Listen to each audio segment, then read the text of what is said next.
Hey, it's Chronologically Gaming, the only channel that's perpetually retro because we're playing every video game in order of release. Happy Friday the 13th. Let's see if this round of video games is lucky or unlucky. We are nearing the end of July 1982, and we last played Spectrum Golf on the Sinclair ZX Spectrum. Let's see what is next. Still on the Spectrum, and here is Spectrum NIM.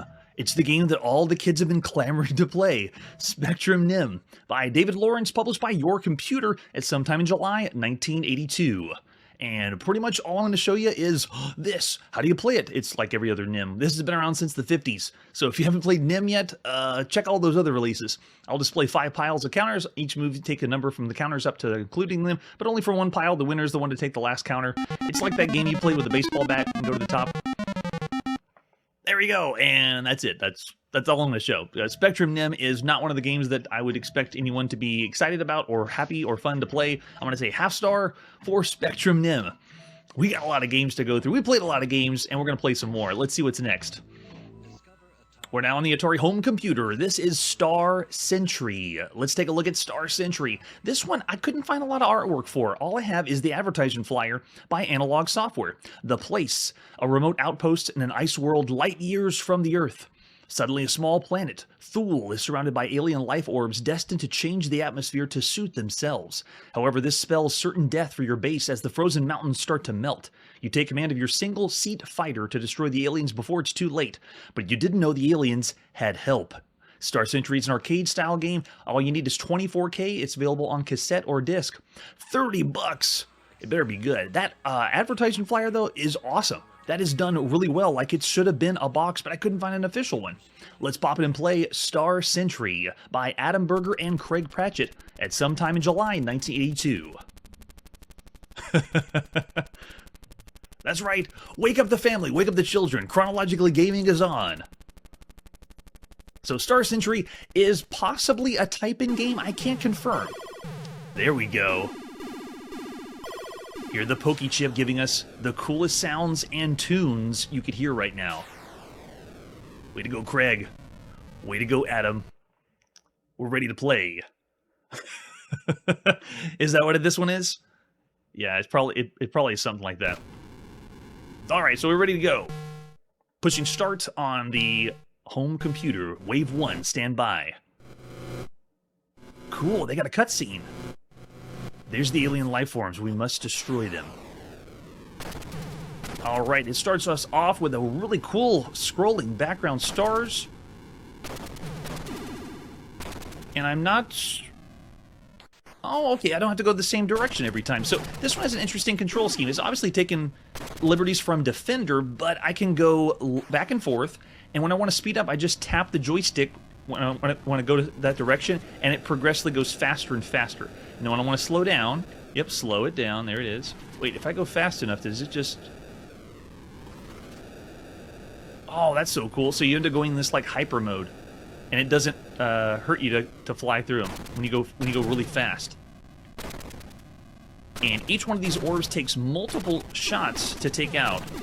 It's not a true Defender clone. It's just because you can go back and forth, scroll both directions, but there's no radar.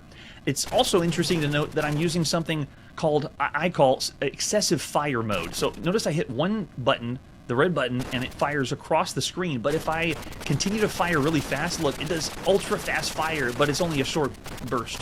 It doesn't go any further than that. We've seen this before with other games.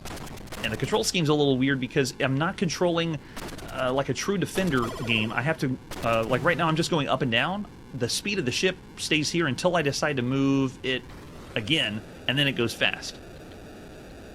And then I can slow it down with the joystick. So it's not super smooth, but it still works really well, or well enough. All right, let's take out these aliens. I'm going to target one at a time. I love the graphics and the ambiance of the game. You notice how I can have these little fine-tuned controls to speed up or slow down my ship? And all you do is tap. Like if I want to match the speed of this one, yep, tap. And make my way there. I'm doing really... Oh! And we explode in spectacular fashion. Notice that whenever we die, it slowly raises the water level. And if I go from space down to the water, the gravity takes into effect. Whoa, awesome.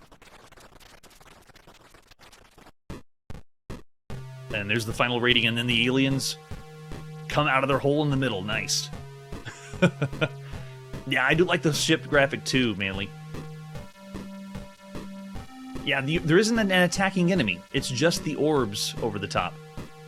And this is the enemies just coming out of the ground. Let's do it again. Push and start again on the home computer. Let's go.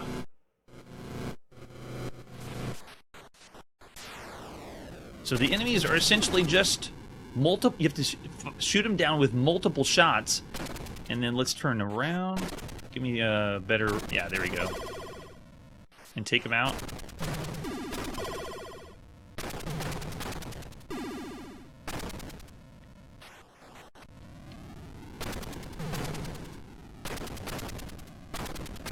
Yeah, that control scheme is really cool because I can decide exactly how fast. Like, watch this one on the right.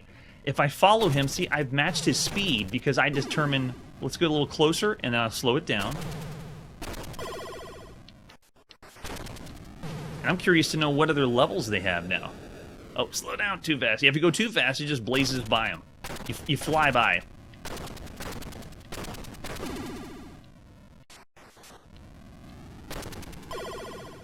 But there is no aliens abducting humans. There is no projectiles, at least right here on this level. And the ability to go up in the sky or in space and on the water of the ice planet is really nice, because as soon as you go in the water, it slows down just a little bit to let you know your spaceship's in the water. Nice touch. Oh man, explosion's really nice too. Notice how it melts whenever you die. Let's slow it down, nice and easy. And the ice cap starts to melt more and more. There it is. Does this mean we can go in the mountains? Let's try it. No, we cannot go in the mountains. Then it melts even lower. Let's take these ones out over here.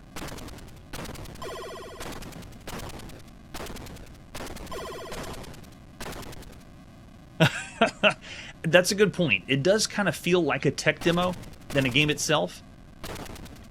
But I will tell you, we've played other games that have felt even more like tech demos where I couldn't even consider them games. This one is a game, but good point though, there's no score. Where's the score? It's not being displayed. It shows us at the end when we die, but that's it.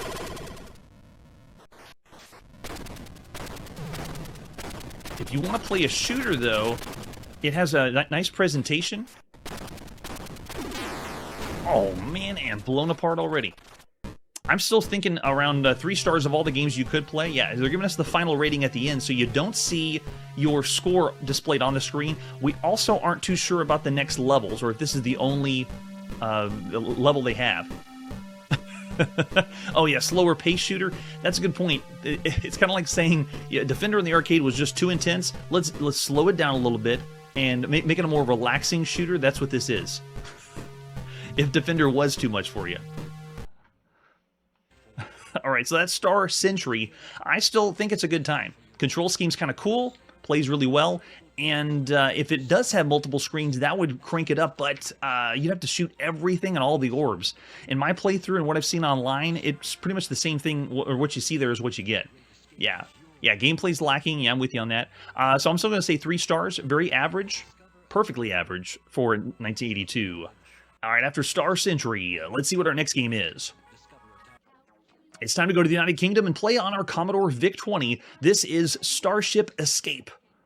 Let's take a look at the artwork for Starship Escape. This is by Sunblock Manchester. That front of the box, the ship has the same or similar colors as the VIC-20, or I guess also the Spectrum and the color computer. Are most of the computers now just using a rainbow of colors because they're amazed that the games have colors? A compelling and exciting real-time graphic space adventure. Nice. There's the cassette we're going to pop in and play. You need 16K on your Commodore VIC-20, which means an expansion. Expanded memory. Usually we have unexpanded VIC for this. All right, let's pop in and play Starship Escape by T. Flanders at sometime in July 1982. Yeah, that was a bizarre looking one. All right, what do we want our status to be? Let's go amateur for the first round. Are we sure? Yes, we're sure. Do you want to use joystick? Yeah, we got our Commodore VIC-20 joystick plugged in. Let's go.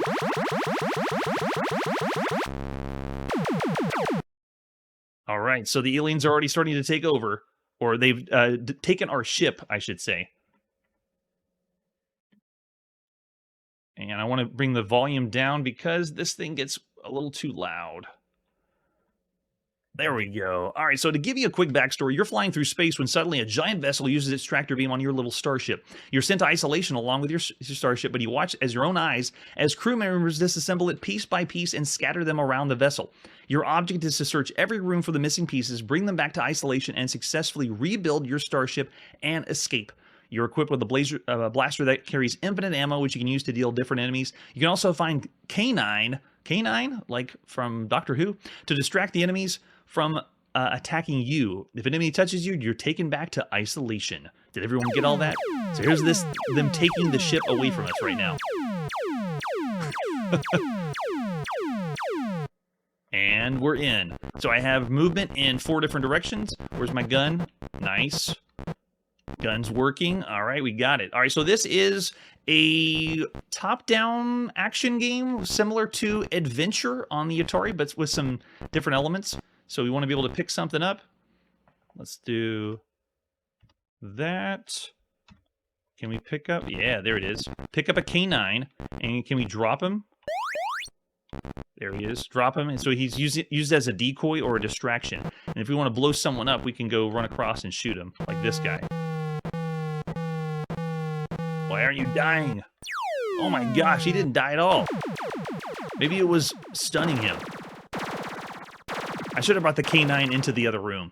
All right, so he walked out. We're back in isolation, and we got to bust our way out. There we go. Easy way to bust out, I guess. All right, let's go to here. And we can also look at our map, which is here. There we go. That's helpful. So we're the flashing yellow. I know the colors are a little obtuse, but that's where we're located. And this is a giant spaceship where they've captured our spaceship, brought it onto this space station, and then broken the pieces up, so you have to go around and look for the pieces. All right, so push M to continue. And we're back.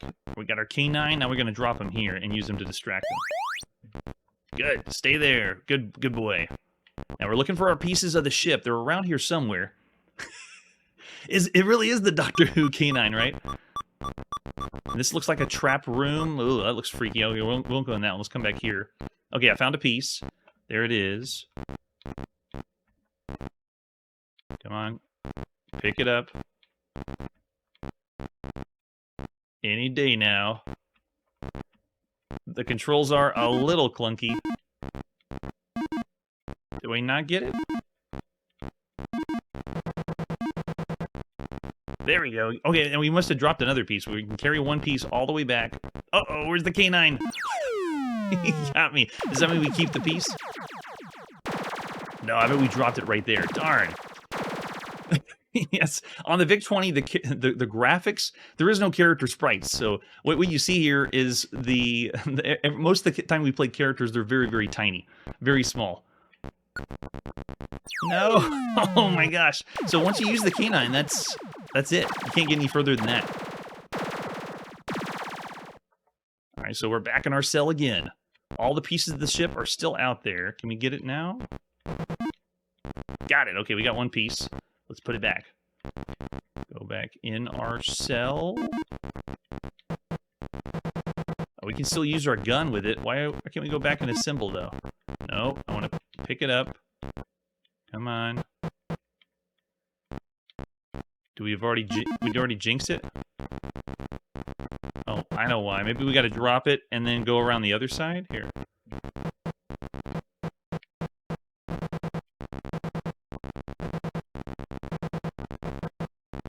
Yeah, it's not performing as well, but I honestly can't fault it too much. It would be a really fun experience to be able to play like this. There you go. You notice how we couldn't go in the room because the item was on top of us, so I had to go around and then grab it. And now we should be able to drop it to start putting our ship back together. Any day now.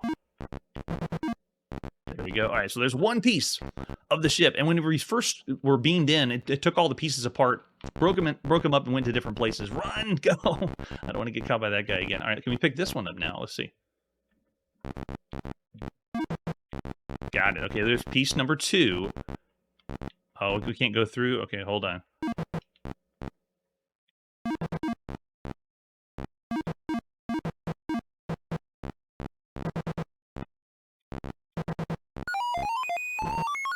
Uh-oh, what is that? Something materialized and then took the piece away. What in the world? It looks like we can blow apart this wall, but there's nothing on the other side, so we'll head over to this side. Uh-oh, there's another enemy. He like matches my... You gotta be really fast. At least they don't follow us to the other room. It's like Metal Gear on the NES, where they didn't program in the enemies to go after you. But you can see there's where our pieces are. I gotta get them back. There's another one. Look at that little piece there. Nope. Oh, and if they beam in and take the piece away, it's gonna go to another spot. Well, considering we've already played games like Adventure on the Atari VCS, it could be played and programmed better, but you can see what they're going for. They have a mission for you to follow. They have multiple rooms. It's fixed screen, but you're traveling around a map, which is a larger area than you're used to, and this would be a really fun game, particularly in the United Kingdom, to play and have. And I could see a lot of people having a good time. Gosh, he's so fast. Now run! Still having fun exploring the game, so it would give a little bit of enjoyment. But we played everything here, and since we played everything, I have to say that this is closer to the subpar or around the still average range, considering everything else we've seen up to this point. It's a cool idea, but I'm thinking still about 3 stars. Yeah, there we go. I'm seeing 3 stars from Manly. Yeah, we do move like a bug, and yes, we did break pieces apart like a Lego game. Yeah, I'm going to say 3 stars for Starship Escape. It's another very average, pretty fun time you could have in 1982. Victor's going 2.5. All right, let's see what our next game is. After this commercial break. Atari 2600, M Network Super Challenge Football, and Another Super M Challenge Network Baseball from Mattel Electronics. Video games that are so realistic, it's hard to believe you're playing an Atari. That's how much fun we have on Chronologically Gaming. They'll have a surprising effect on your TV. What in the world? Oh, that's ridiculous. From Mattel Electronics. Okay, yeah, that's not going to happen to the television. But if it does, please call the police. This is Super Challenge Baseball on the Atari VCS. Let's take a look at Super Challenge Baseball. Starting with the box. We've been getting M Network after M Network. Here's another one. This is the re-release of the game that was already on the Intellivision called Major League Baseball. This was in September of 1980. And here it is, reskinned and available, and you can play it on your Atari. Let's flip it over in the back. Super Challenge Baseball for 2 players, and you have to have 2 players. No computer controlled here. Each player controls an 8-man team. One team fields while the other one bats. Oh yeah. Oh yes, it is not as good as the Intellivision. When we played this first on the Intellivision, gave it 4 stars. It is pretty good for a baseball title. On the Intellivision, let's see what it's like on the Atari. Let's see the other artwork we got for Super Challenge Baseball. The grubby version, the cleaned up. Grubby, cleaned up. And the back of the box, we also had the ad you would have seen in magazines at the time. M Network, and with the flying television again. Our graphics don't move, they perform. M Network will put new life in your Atari VCS. Because Mattel's supposed to make Atari better? No, Mattel is not making Atari better. And there's the M Network cartridge with their classic design, and also from the catalog. And here on this catalog is not just Super Challenge Baseball, but some of the other ones we're going to see on Atari, like Star Strike, Dark Cavern, we're coming up to that one, and then the football one. Lock and Chase we've already seen, and we haven't seen Astro Blast yet. We'll see that one soon too. M Network video games. Here's the manual for Super Challenge Baseball. Using the M Network, it is just Mattel bringing everything from Intellivision to Atari. And I think they kind of realized that Atari has a lot more consoles, and there's more people willing to play their games on Atari, so they brought it over, and this starts saturating the Atari, which makes me think, is the video game crash really just a crash in North America, or is it just because almost everybody had an Atari, and because all this junk, not all of it's junk, but most of this stuff got pumped into the Atari, is that why it overloaded, just because of Atari? Are they the main reasons why? So, object of the game is score the most runs in 9 innings. It's baseball. One field teams, the other one's up to bat. Home runs, force outs, double and triple plays can be made. Batter up. And over here on the left side, we got a screenshot. They don't really need it to tell us what everything is. We don't have to use as much imagination because we can tell. That's the batter. There's the pitcher. This is the infamous game that George Plimpton was selling against Atari with the Intellivision, saying the Intellivisions look so much better. And here it is. We're playing it now on the Atari. Take that, George Plimpton. All right, so we also have the 8-man team, and I don't know how they're going to do this, because the Intellivision allowed you to use the number pad or the overlay to control all the players. We only got the one joystick and the one button. Let's see what happens. Oh, yes. No business having a video games division. Yeah, they're all trying to cash in.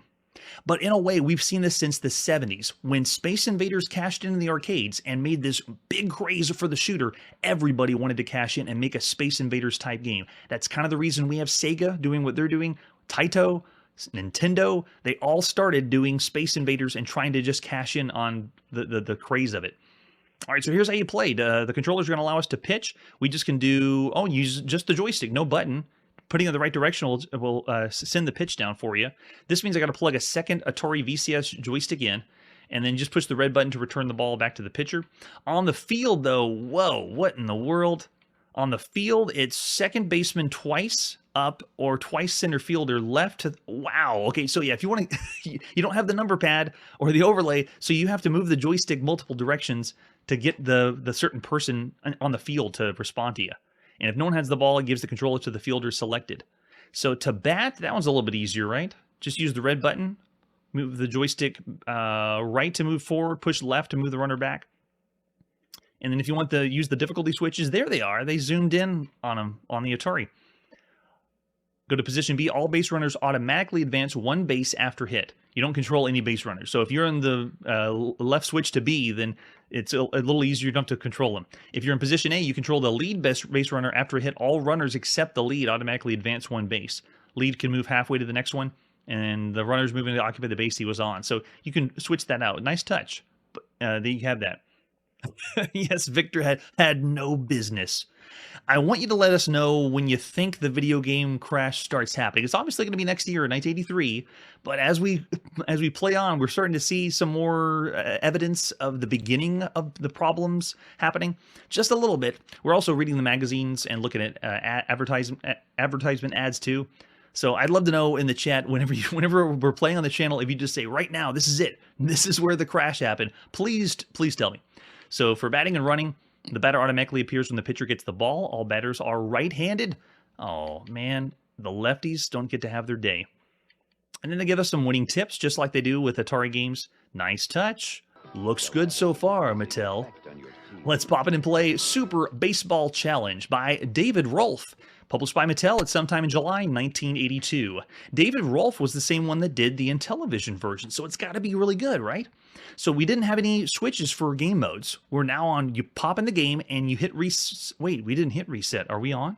Whoa, we didn't even hit reset. The game just started, so there was no game variations. That's it. So I have two controllers plugged in. Since there's no guest with me tonight, we have to be playing as both. So as the pitcher, you can decide how to pitch the ball, and then the second player goes, boom, swings the bat. Got a foul for that one. And it gives you different options of how you can do the ball. Nice. And then whenever you're ready to pick players, okay, so I'm as the other player. Check it out. I'm controlling the catcher now, but if I wanted to switch to another one, I have to hold the red button down, and I can switch between, yeah, there it is. Look, I'm switching between all the different players. So you're controlling one at a time. Wow. Whenever you get the ball, you just push the red button and it throws back to the pitcher. So on the Intellivision, you had the freedom to push and go quickly to each player. This one is manually, so you have to be really fast on the draw. All right, so let's go ahead and pitch down. Go, go, go. Oh, it looks like it's going to be caught. No, yeah, foul. Again. Let's do it again. So the graphics are a little bit chopped up, but think about all the other baseball games we played on home consoles. This one's actually pretty good. Still looks all right. Does the part, especially for Atari. I wouldn't go as far as what the commercial said for Mattel and Super Baseball Challenge. Yes. Oh, yeah, that's right. I got to switch my player out. Whoops. We'll have the outfielder play. There he goes. Get him and throw it back. I see how it works. That's my fastball, by the way. That's as fast as the ball is going to go.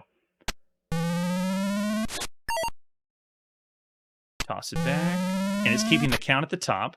Really nice. Let's switch out to the player we want. Go to the field and throw it back in. All right, let's see what the home run looks like. Got the out. And they got one run. So we get one member of the audience just goes, and that's the home run.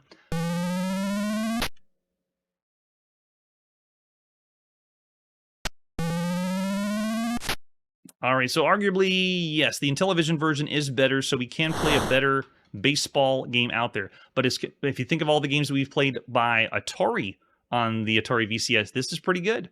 This is, I'm thinking, the reason why Atari wanted to start their Real Sports line of sports games, or Real Sports Baseball, that we're going to see later, because probably of this. Yes. That's a good point. I think right now this is the best baseball game you could play on the VCS of all the other ones. We usually rate the games based on everything on a home console, though. So for everything on the console, or all home consoles. So while this is the best version of baseball you can play right now on the VCS, I would say the Intellivision has a slight notch above. It's essentially the same game, but most of the functionality's here. And with enough practice, you would be able to control all the fielders and have a good game of baseball. So I can understand why Atari would want to up the game of Mattel. So cool, very nice. All right, so all the sports fans out there, or non-sports fans, of all the games you could play on a home console, what would you give Super Challenge Baseball? This one's pretty good. I'm thinking about 3.5 or 4 stars.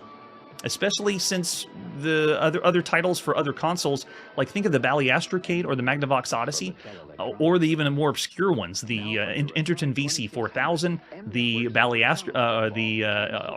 Fairchild. Like all of those don't even compare to what this one is like. I'm seeing 2.75. I'm still going to say, yeah, it's an above average game for home consoles. 3.5 stars. Whether you're a sports fan or not, you still be able to get enjoyment and have fun playing some sports games. All right, so after Super Baseball Challenge, pleasantly surprised, Mattel, nice job. Let's see what our next game is. We're back on the Commodore VIC-20. This is Sword of Fargoal. Let's take a look at the Sword of Fargoal. Starting with the box. This is by Epix. Actually, Epix. They are officially Epix, not the other company's name. Computer Games Thinkers Play. This front of the box reminds me of all of the classic Epix boxes. It looks epic. It's done very well. Obviously going to play some fantasy games, so get on your fantasy hat. This is pretty fun. This is another one you need 16K memory expander to play and a joystick. Let's flip it over on the back. Designed by Jeff McCord. Way to go, Jeff. Color graphics and sound for ages 10 through adult. Introductory complexity and playing time is 30 minutes to hours of fun. I don't think you can get through this game in 30 minutes. It's got to be an hour, at least for my playthroughs. Inside of the box, we got the Book of Lore and the command card and the game program. Oh yeah, by the light of your torch, enter the ever-changing Dungeon of Darkness in search of the Sword of Fargoal. Somewhere within the bottomless dungeon lies the sword, yours, if you can find it. The baffling maze lies full on your computer screen, yet shrouded in darkness. Only with each new step does your computer reveal another piece of the hidden maze. As you explore, you discover the mysterious rooms and corridors of each level. Death, darkness, and enchantment surround you, with glistening treasures to make your search worthwhile. If that doesn't get you excited to play, then I don't know what will. All right, let's take a look at the other art we have for Sword of Fargoal. Inside is also the Vic loading instructions. We won't need those. But summary of play, the misty powers of magic have settled over the great forest lands. Evil spell wisps like a fog. Good magics have vanished, and no longer are there brave warriors who wield weapons of steel against the land's enemies. The Protectorate's sword is gone. A young fighter named Gedwin was tricked into placing the sword into the evil grasp of the powerful wizard Ulma. You must retrieve the sword, now known as the Sword of Fargoal, and return it to Gedwin, so he may use it to destroy Ulma forever. So we're not playing as Gedwin? Okay, good. You begin your quest with a short sword, a teleport spell, and a healing potion on the first level of the dungeon. All is dark. As you move around, the area surrounding you lights up. You encounter monsters with whom you do battle. You gather gold, which you offer to the gods in the temples. In return for extra experience points, you discover hidden traps and treasures. You must explore the levels, which is randomly generated. Yeah, that's right. It's a roguelike, ladies and gentlemen, to find the Sword of Fargoal. When you have the valued sword in hand, Ulma will know where you are, and you have 2,000 seconds or 33 minutes to retrace your steps safely to the opening of the dungeon. May you fare well as your quest begins. This is played on cassette. We're playing this on the cassette. Incredible. We also have the manual for Sword of Fargoal. This one is in-depth. It is a role-playing game. It is a roguelike. And this one is very surprising considering the release of Rogue, because we call these roguelikes. If you haven't tuned in since the beginning, I was very surprised that there were games that were roguelikes before Rogue even existed. The original Rogue was on mainframe in 1980. And before that, in 1978, we already had games that were roguelike, like Beneath Apple Manor, Dungeon Campaign, and then Dungeon on the Commodore PET. And those games, no one refers to them as Beneath Apple Manor likes, but the Rogue game was ASCII characters only when it was on mainframe. And here we have a game that is a roguelike, very similar to the Warriors of Roz trilogy that we've already seen before, but this one has graphics. This one isn't using ASCII characters. And whenever we actually see the Rogue game on MS-DOS, it's going to be all in ASCII. It's going to be, there's no graphics, but this game has graphics and it's a roguelike. It's very, very impressive. And we're also going to see this later on the Commodore 64 as well. All right, so what do they have for us? How to play this game. Look at that. There's a lot of people involved too. Play testers, who did the illustrations, Book of Lore, but all the program and design was Jeff McCord. Oh man, we have lore upon lore with some great artwork in the manual. I think we've already read part of this from the back of the box, but they have even more. So when you bought the game, you'd be reading this and delving yourself in the land of the Sword of Fargoal. You have to dive down in a dungeon or dungeon crawl style play trying to find the sword. All right, so whenever you begin the game, your characteristics are going to be displayed on the screen. It's all random. Experience points, experience level, your maximum hits, your battle skill, and then the dungeon level where you're about to enter, and then the number of monsters slain. And then whenever you finish certain places or whatever you pick up during the dungeons, you can find healing potions, magic sacks, and spells. You always start with one teleport spell, but then later you'll pick up more. These items are all treasures that can be found in the dungeon. Complete description of treasures is found in the Treasures and Traps section. When you enter the dungeon, it's dark, and you can't see everything. So it's building up or revealing the map and the dungeon as you move on. Similar to games we're going to see later. Besides just Rogue, we're also going to see games like Telengard. And I already mentioned the Warriors of Roz series.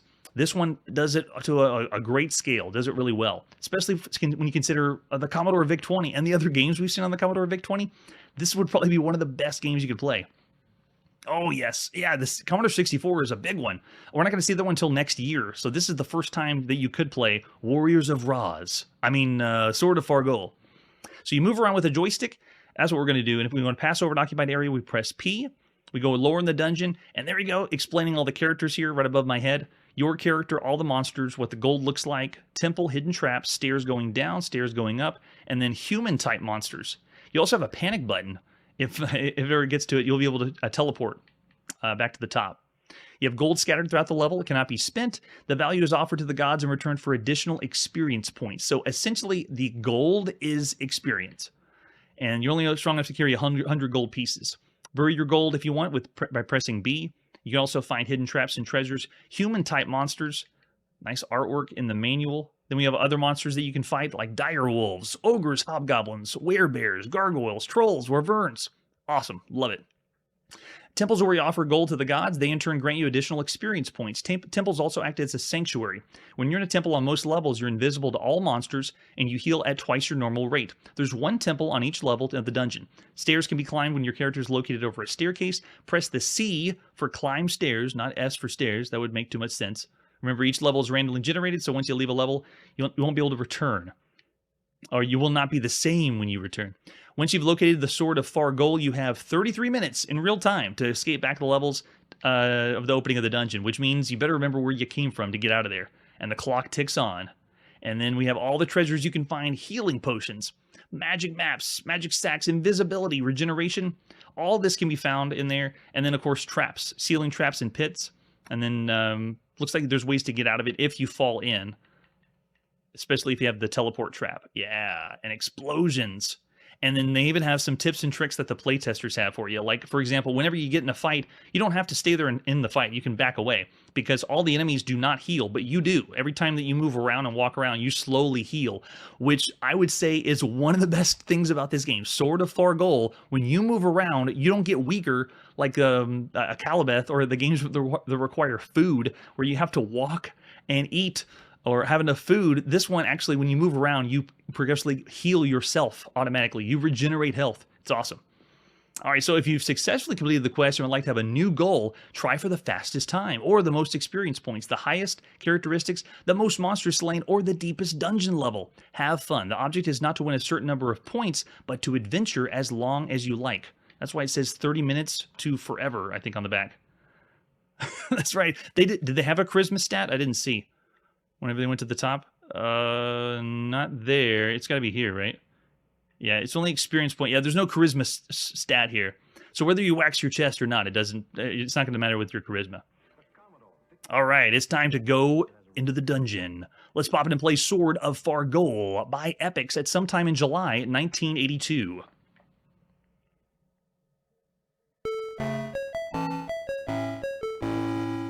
Already off to a good start. I'm really excited about this one. It gives you your experience points, hits, battle skill, dungeon, monster slain, and then we just wait for a load.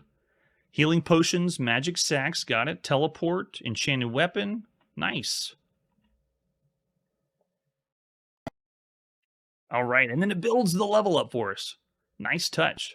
So whenever we begin this game, it's like we have the fog of war. We can't see anything around until it reveals it to us. And every time you play this game, it's different because it is a roguelike. Oh, we already came across an enemy? I'm going to run back this way.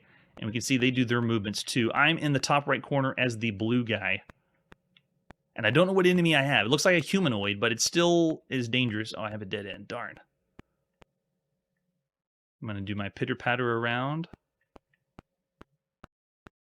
And I can move in 8 directions. Get some treasure, nice, 16 gold pieces. You don't use this to buy anything, it's just your experience points. And it shows us at the top, current stats. Oh, mercenary got us. Thud, clang, slash, thud, thud, we got him. Oh, they got us. It is permadeath. And there you go. We already died that fast. All my playthroughs... Oh, they show the whole level? That's awesome. All my playthroughs, I never died. I actually played pretty far. So this is the first time I've seen a death animation. Yes, we want to play again. Let's go. Better luck next time. How doth they not include a charisma stat? All right, I'm going to just speed up a little bit here. There we go. Okay, we're in. Starting off with some gold. Nice touch. All right, let's keep going. Okay, we attacked a gargoyle. Yikes, thump. Ugh. Ugh. Shred. Thump. You have slain the gargoyle. That's what I'm talking about. All right, we got 2 hits left. Now watch the top. As soon as I start moving around, it's going to bring my health up very slowly. See, it's at 3 now. I'm going to move a little more careful. And you can even move like back and forth here. Unbeknownst to you, the enemies on this level are moving at the same time. You have a brief moment where you cannot move. Oh, there you go. They're starting to come after me. That looks like a humanoid, though. We survived the gargoyle, so we should be okay. Yeah, let's go for him. But you have a brief moment where you don't move, and that's where the other enemies are making their moves. There we go. And they move, and then I can do my movement. Yeah, let's go for him. Get the offensive attack. A barbarian. Go, clink. Slash. Slash. Oh, thou art slain. Darn, we died again. Yes, that's right. If we find the temple, let's see where it was. There it is. Oh, we were right by it. I didn't reveal it because I was worried about a worse enemy coming after us. Again? Yeah. Oh, yeah. I want to play some more. Let's go.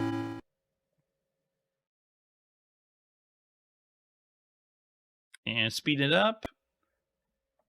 And we're in again.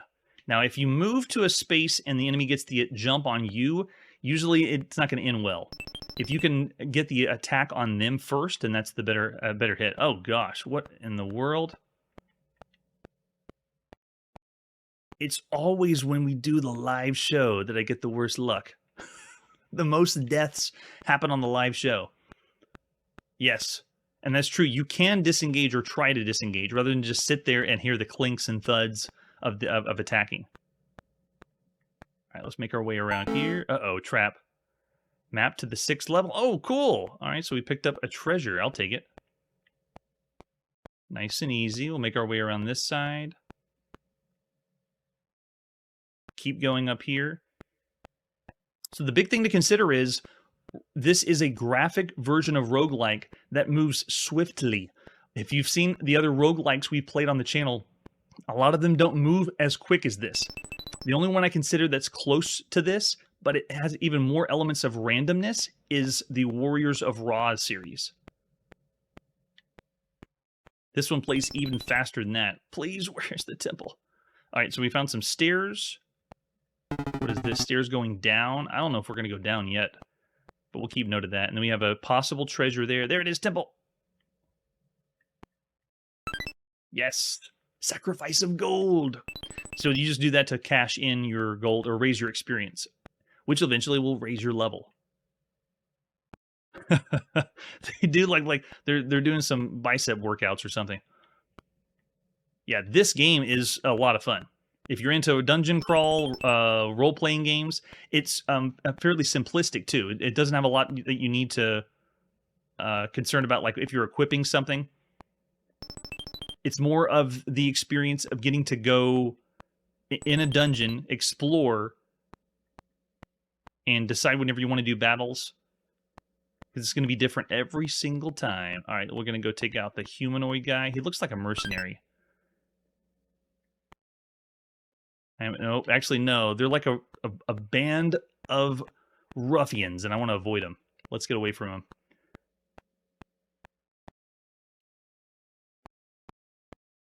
Oh, no, we got another one there. After all the deaths I've been happening... Uh-oh, teleport. Look what it did. It brought me right here. And we lost the map. Oh, no. The teleport brought us here. We lost the map, so the whole thing goes... And it's gone. We have to remember where everything is. I know that the temple's over here. But now the enemies are making their move, and I can't see where they are. Got it. So your movement should be careful, too. As you move piece by piece, you don't know what's going to be revealed. So you have to... Yeah, see right here? Oh, he got the jump on us. Let's try to run. An ogre attacked us. Dump. Try to run away. Quick, claw. Run. Shred. Gnarl. You vanquished the ogre. Oh my gosh, I can't believe we did it. And we got a healing potion. Yes. Very nice. So while in a way, when we eventually do play Rogue, that comes out on MS-DOS in 1984, it's going to have a lot more features than this game, or Telengard, or the other roguelikes we've seen, but it's all in ASCII. This one, as the graphic user, the graphic interface, is really, really impressive that we can still play something like this. Yeah, of all the games we played on the Commodore VIC-20, this is one of the best ones you could play. As far as content. Oh, there we go. They're on the move. I want to get back to that temple, but it's being guarded by the guys that are roided out on steroids, it looks like. I can't tell. They might be humanoid. We have to refer to the manual to see what exactly they are. That's right. The first one that William Shatner steered us on. And it's because it's not even a space game. It's fantasy.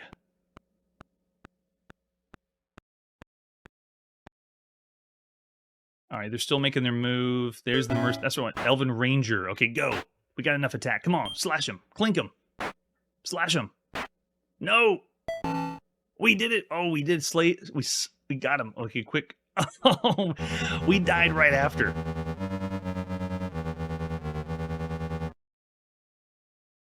All right, there you go. And then it shows us the rest of the map, which I don't think we saw. I think we got it all. Yeah, we got the most, for the most part. You can see the two different stairwells there. All right, so there you go, the Sword of Fargoal. Of all the games you could play on a home computer, let me just put this in perspective for you. We're going to see this later on the Commodore 64, but in November of 1996, Computer Gaming World had the list of the 150 best video games of all time. They said Sword of Fargoal was number 147, and that's all the video games of all time from 1996, or sorry, all the computer games of all time. But they were talking about the Commodore 64 version. We haven't played that one yet. We've only played the VIC-20, but still, of all the games we could see, I'm already seeing the ratings out there. If you think this is one of the best games of all the computer games of all time, you're going to be around this range. But I'm thinking still it's about 4 stars, because I know the Commodore 64 version I've heard is going to be better next year, and that's the one that Computer Gaming World is talking about. Yeah, every friend... Yes, good, drag 'em.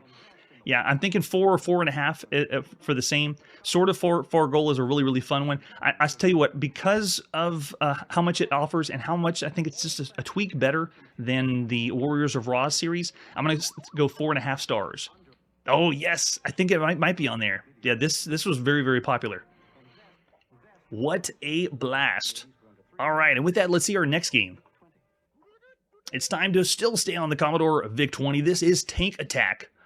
Tank Attack, I couldn't find the real box for. The only one I found was this later one by Commodore 64, but the inside sleeve is identical. It's a battle for survival. Latest report from the Battlezone, your forces have been decimated. Your tank alone stands between the enemy and their supreme goal. In a barren wasteland, you have to fend off attacks from heat-seeking missiles and robot tanks in a final desperate struggle for survival. The stakes are high, destroy or be destroyed. Load the program and then attack from any direction. Your radar is still functioning and it'll warn you of imminent danger. You begin the game pressing F1 or the fire button, and then you can use the keyboard controls they display there. And the scoring, gotta know the names, gotta know what all the scores were. Will yours be the name that goes down in history? We will see. This one is on cartridge. Let's pop on the cartridge and play Tank Attack by Brian Cotton, published by Supersoft at sometime in July 1982. Let's do this. And play some Tank Attack. I think they got a typo there, but don't worry about it. It's 1982. No one worried about spell check. Here we go. We're in. Ladies and gentlemen, it is a Battlezone variant, and we're already dead. Let's see, where is he at? There he comes. Oh, gosh. I was trying to shoot it, but it didn't work. So it's very weird because it's a Battlezone variant that allows you to have a cursor that moves up and down.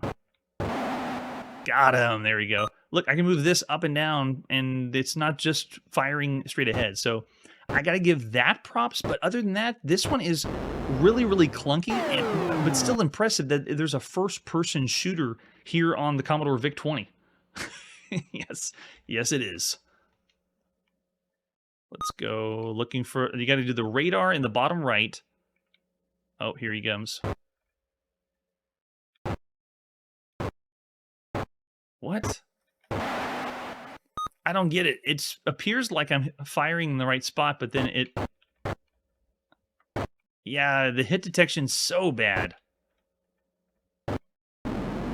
So I guess in a way, maybe the developer was just trying to have a contest with someone else. Like they said you couldn't make a first-person shooter on the Commodore VIC-20, and he goes, "Oh yeah, watch this," and he makes the game. But Tank Attack is, it's a little rough. This is one we're going to see again in 1983 on the Commodore 64. But right here, this one still is lackluster. If you think of all the other games similar to this, the one that the best comes to mind to me is Armored Patrol on the TRS-80. That was a Battlezone variant that plays well, and it's a lot of fun. So Tank Attack, it's down here in the bad range, almost to the point of, I'd say, getting closer to broken. So 1.5 stars for Tank Attack.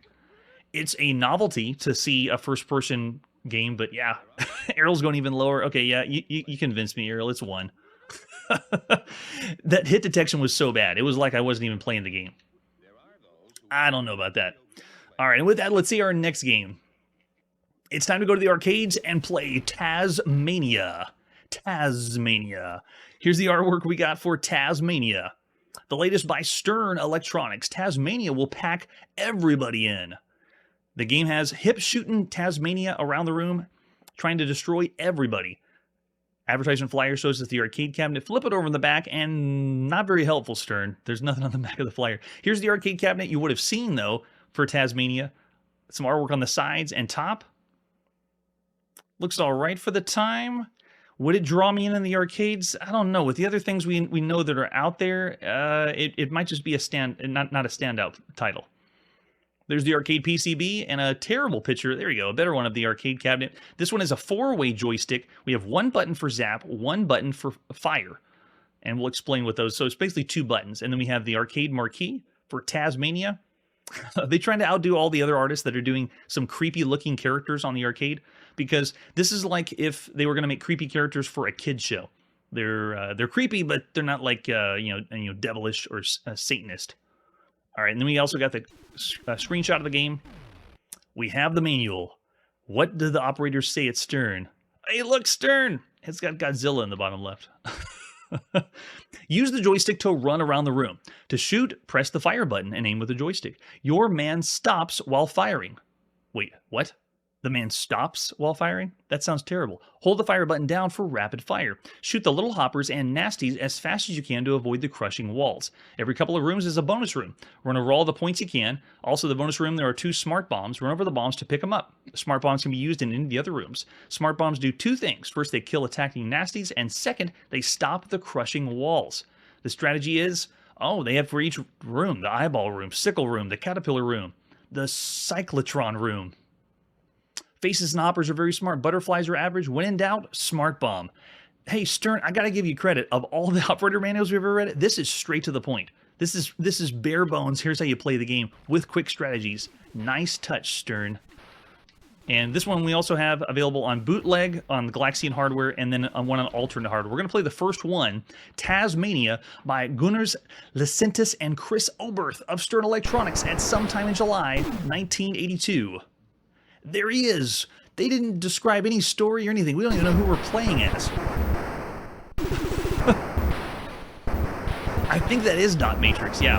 It was perforated edges that we had to pull off to read that manual.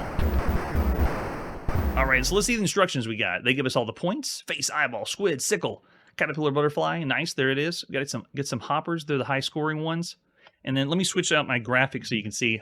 Check it out. That's some more artwork that they had around the cabinet. Run around the room, shoot the fire button, hold the fire button for rapid fire. Okay, it's the same thing we saw. Oh, and the top and bottom of the room will open to allow access to the next room. I got it. Every couple of rooms is a bonus room. Run over all the points. Run over the bombs to pick them up. You can use the bombs in any of the other rooms. All right, let's put a coin in. Here we go. Push and start, and we're in. All right, so there's my zapper. I've already figured out where that is. And then I have a normal shot. Okay, so wait a second. This is a juxtaposition of a video game. We have already seen Robotron 2084. I figured from the gameplay, if you saw someone playing this, you'd think, hey, they're playing a game like Robotron 2084 with a cool feature where the walls close in or something like that. But no, you're not. Take a look at the control panel. The control panel has no twin stick. This is not a twin stick shooter. It is a twin stick shooter knockoff, or a game that makes you think you're going to play a twin stick shooter. I barely made it by that. Congratulations, you've cleared another room. That's exactly what they look like. I gotta remember my zapper with the walls closing on us. Yeah, you see me from behind? Yeah, that. As you walk in, I'm mooning everyone when we play the game. So is Stern trying to make fun of Robotron 2084? Yes, this is so weird because of the control scheme. Let's zap those walls back. Oh, it just stops the walls. Okay, it doesn't bring them back. So it's not a twin-stick shooter. Don't be fooled. This is not at all. We're picking up some bonus points. Oh, we got to get out of the room, though, before the walls close. Interesting. Yeah, so I was very wrong. I thought this was someone copying Robotron 2084, but it's not. Just to give you some more backstory, we originally saw twin-stick shooters before Robotron 2084 even came out. We saw Draco in the arcades. We saw Lost Tomb by Stern, this company, which had the twin-stick functionality, and it was incredible. I gave it 5 stars when we played Lost Tomb. Check that one out. And then we also saw Space Dungeon. It allowed you to do the twin-stick shooter. So this is like a step back. Why would they program this or send this out? Are they purposely trying to moon us? Oh, maybe that's it. Manly has it. It's maybe they. But I don't remember this ever coming home. Tazz-Mania, I think it's only in the arcade. So they made it maybe thinking it was going to go home, but it never did.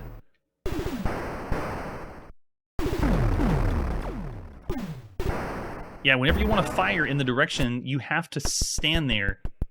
You do get rapid fire, but it's just very, very slow. Oh yes, Space Dungeon's a fun one.